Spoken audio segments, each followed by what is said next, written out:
Hello my dear student, आप सभी का स्वागत करती हूँ अपने learn by Ruchi Pandey YouTube channel पे। आज हम एक नया टॉपिक, जैसा कि हमने अपने पिछले वीडियो में हेलो एल्किन तथा हेलो एरीन के डेफिनेशन के बारे में डिस्कशन किया था, अपने इस वीडियो में हम डिस्कस करेंगे कि हेलो एल्किन तथा हेलो एरीन का क्लासिफिकेशन क्या होता है। सबसे पहले हैलोजन परमाणु की संख्या के आधार पर अगर इसका क्लासिफिकेशन करें तो फर्स्ट हमारा क्लासिफिकेशन कौन सा हो गया है कि हैलोजन परमाणु की संख्या के आधार पर संरचना में उपस्थित एक, दो अथवा अधिक हैलोजन परमाणुओं की संख्या के आधार पर इन्हें मोनो, डाई अथवा पॉली हैलोजन में वर्गीकृत किया जा सकता है। सिंपल सी बात है कि अगर हमारा कोई भी एल्केन्स है उसमें किसी भी हैलाइड समूह, अगर एक हैलाइड समूह का प्रतिस्थापन हो रहा है तो कहलाता है मोनो हैलो एल्केन।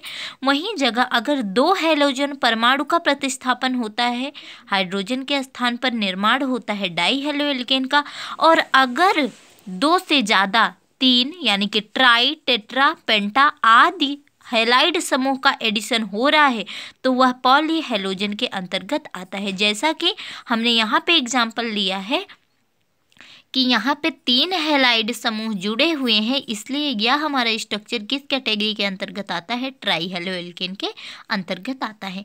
अगर बता दें कि हैलो का मतलब क्या होता है, जितने लोगों को नहीं पता है, हैलो का मीन्स होता है हैलोजन परमाणु, यानी कि आवर्त सारणी में उपस्थित समूह 17 के तत्व हैलोजन परमाणु के तत्व कहलाते हैं, जिसमें से फ्लोरीन, क्लोरीन, ब्रोमीन, आयोडीन ये सभी तत्व क्या होते हैं, हैलोजन यानी कि यक्स के प्लेस पे रखे जा सकते हैं।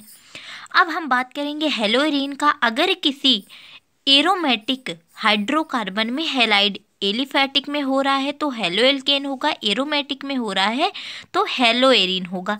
यहाँ पे एरोमेटिक यानी बेंजीन के स्ट्रक्चर में से एक हाइड्रोजन परमाणु को रिलीज करा के एक हैलाइड समूह का एडिशन करा दिया गया है, इसलिए यह निर्माण हो गया मोनो हेलो एरीन का। दो का कराया गया तो डाई हेलो एरीन, तीन का कराया गया ट्राई हेलो एरीन, अगर यहीं पे जगह 4 करा दिया जाएगा तो टेट्रा हेलो एरीन, अगर 5 का कराया जाएगा तो पेंटा हेलो एरीन का निर्माण होगा।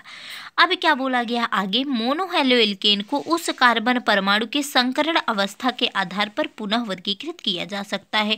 अगर अब बात करें कि जिस कार्बन परमाणु से हैलाइड समूह जुड़ा हुआ है उसके अगर हाइब्रिडाइजेशन की बात करें तो फर्स्ट हमने बात किया है ऐसे कार्बन परमाणु जिसमें हैलाइड समूह जुड़े हुए हैं sp3 हाइब्रिडाइजेशन के बारे में।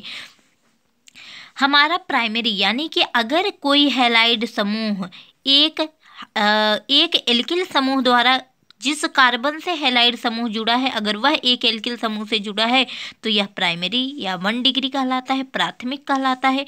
अगर जिस कार्बन से हैलाइड समूह जुड़ा है यहाँ से 2 एल्किल समूह उपस्थित होते हैं तो सेकेंडरी या 2 डिग्री कहलाता है। अगर जिस कार्बन से हैलाइड समूह जुड़ा हुआ है इससे 3 एल्किल समूह जुड़े होते हैं तो वह टर्शियरी कहलाता है।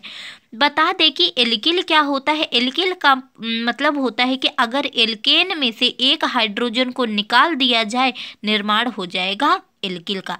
फॉर एग्जाम्पल आर के जगह पर अगर CH3 की बात कर दी जाए तो CH3 क्या होता है, मेथिल ग्रुप होता है, क्योंकि